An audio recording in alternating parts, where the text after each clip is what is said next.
The moment has arrived where we can finally begin to dispel the illusions of the houses and bring about some much needed truth and clarity with beloved Prashant Trivedi. So the first house is the ascendant. It sets up the whole chart. And what they say is that it rules the head. It's about the physical body and the Yes. first impression that you make out when you meet others. Yes. What would you like to share with us today on Yes, Jolie. Yes. To first house, I would say the most important thing, like you said, it's a body, but it's the personality. Most important thing is the personality.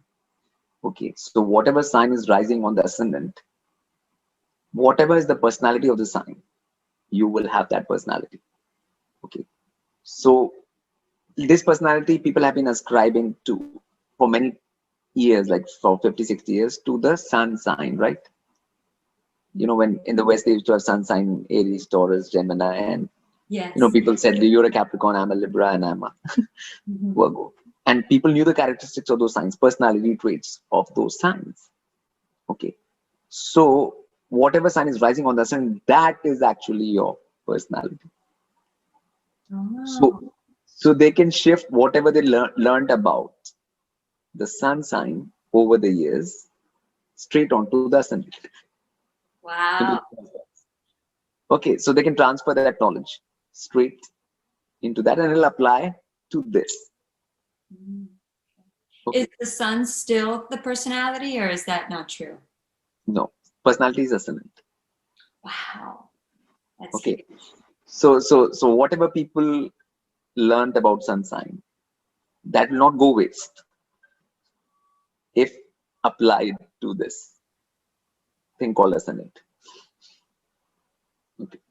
Because the signs are like people know about, what Virgo is methodical, this thing, or Libra, this more airy, and so first, there will be four types, in the signs, there are four types of signs: air, fire, earth, and water, right?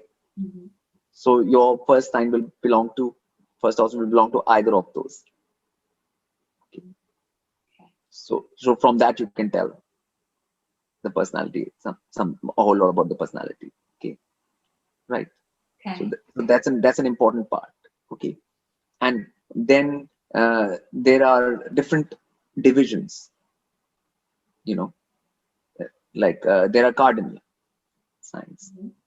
1, 4, 7, 10 are cardinal signs. First sign, fourth sign, seventh sign, 10th sign. Okay, then there are fixed signs: 2, 5, 8, 11. Okay, and there are signs which are neither moving nor fixed, so they're in between.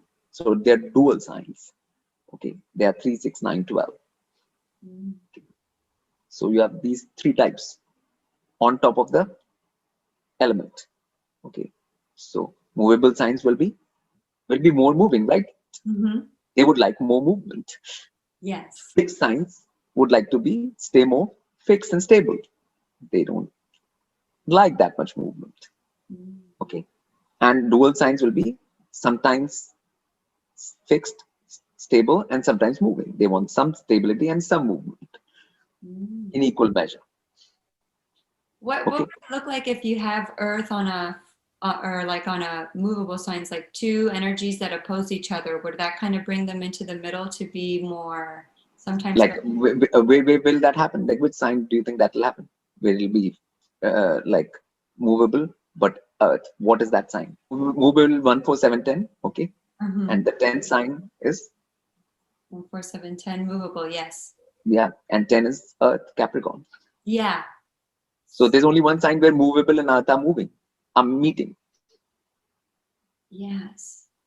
Okay. And what is that energy like? So that will means like when you move, you're moving, but you want to move only for practical purposes. Oh. You want it to be practical. Wow. Right. Oh, that's amazing. Okay, so that's a personality trait again. Okay. It defines your personality. Okay, so first house is all about personality. Okay, so it's considered the basic core house. Core house in the sense it is, in the Jyotish terminology, it's a Kendra and Trikon both. Means it's a quadrant and a trine at the same time. So it's considered the most auspicious house for you. Oh, wow. It's okay. So what does that mean? That means, it is always good for you. Okay. Mm. Okay. Finally, like it's always, because you've come to Earth to do what? To Raise your evolve, Mhm. to evolve. So it is giving you the first platform to do that. It's like the platform to start doing that. Okay. And that platform for you out is this physical body. Mhm. So it's given you this physical body. Now it might have some defects. Okay. Based on your previous karmas, that tool or instrument you've got, you can say. But still you can use it in whatever capacity it is there to take things forward. So the good positivity is, no matter how bad the thing is which you have gotten to start with, you can use it in whatever condition to evolve, no matter what condition it is.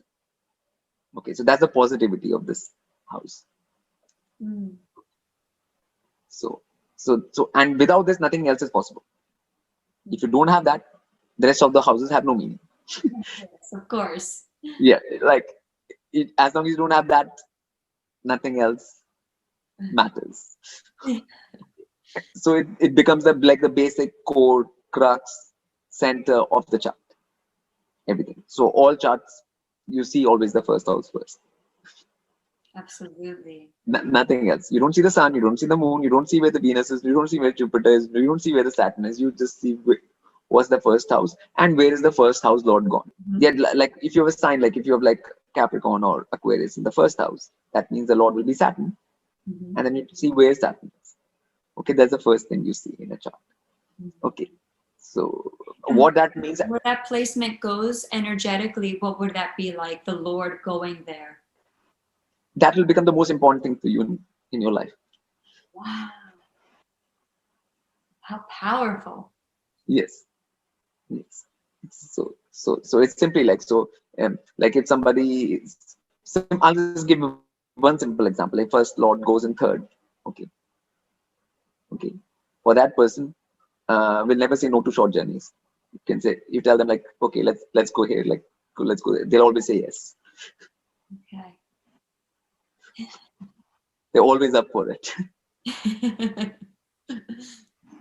Okay, always up for communication. They can they type on the chats all day long. Mm.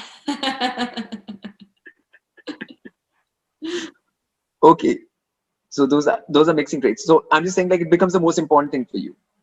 Like some people say, like they have a writing bug, they can't stop writing. Oh, yes. Okay, first Lord and third, Yeah. right? And things like that. And some people have like for exercise or anything, third house matters. Okay, that we will not go into that thing, because for that you'll have to understand third house.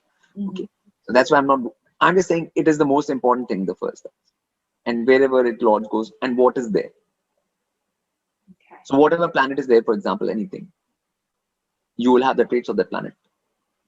So whatever graha is on the ascendant, you have the traits of that Yes. graha. Very straight, clear in your personality, clear for everyone to see, nothing to hide, all in the front. You know. So When yeah. you get into elder or older age, would you also look at the D9 as the new birth chart, or is that not true? Your ascendant is for life, and it's your ascendant for life. Or does Okay, for this whole birth. the D9 ascendant become your new ascendant when you get older? No, your ascendant will always say. That's why I'm saying your ascendant on your Rashi, like on your Bhav chart, Mhm. will always, in your D1, will always stay your ascendant for your whole life. It is never going to change. D9 is the part of the sign you were born in. Like a sign is 30 degrees, Mhm. okay, of Capricorn. So D9 is showing which part were you born in of that. Oh, okay. Okay. That's all. But so your ascendant always stays Capricorn only. If you're or if you're Aquarius, it always stays Aquarius for your whole life. It's not like once you become that much older, ascendant will change. Ascendant will never change for this life. Okay. It's fixed for the whole birth. Okay. Nobody's going to turn from a Capricorn to a Libra later in life. Mm. Like nobody undergoes body metamorphosis like that. That they were earthy body and suddenly they had have an airy body. Oh, interesting. Your body's one since the moment you're born. It has certain characteristics. Those characteristics will stay throughout life. Changes can happen as per different things, but the basic core will remain the same. Okay. So that's why nobody's shoulders start growing crazily in old age or start. Is it true what they say that when you get older, the D9 is what bears fruit from the birth chart, or is that not true either? And no, these are all misconceptions. D9 is always applicable from the moment you're born, same way as D1, and it stays with you till you leave your physical, till the end of first house happens, and it's working throughout life, same. So it's nothing to do with age at all. So that's why this is the thing for all age, your whole life. Simple. Yeah. Ascendant it is fixed. Like you consider it fixed for your whole life. Okay. Once you are that, you are that. You're not changing that in this lifetime. Okay. Yeah. Perfect. Yes. So that should clear up some things. So it's the most focal point. First thing to be seen. Okay. Defines your personality. It gives you the body to function on this plane. And so for any evolutionary impulse, and it's always in your favor in that way. So it's considered a positive house in that way for you. Because as long as the body's there, as long as the breath is there, you can do some action to raise yourself, right? For as long as you're alive in the physical body, you have the physical body, you can use that physical body for an action which will evolve you. Yes. Right. So it's always useful. Absolutely. Yes.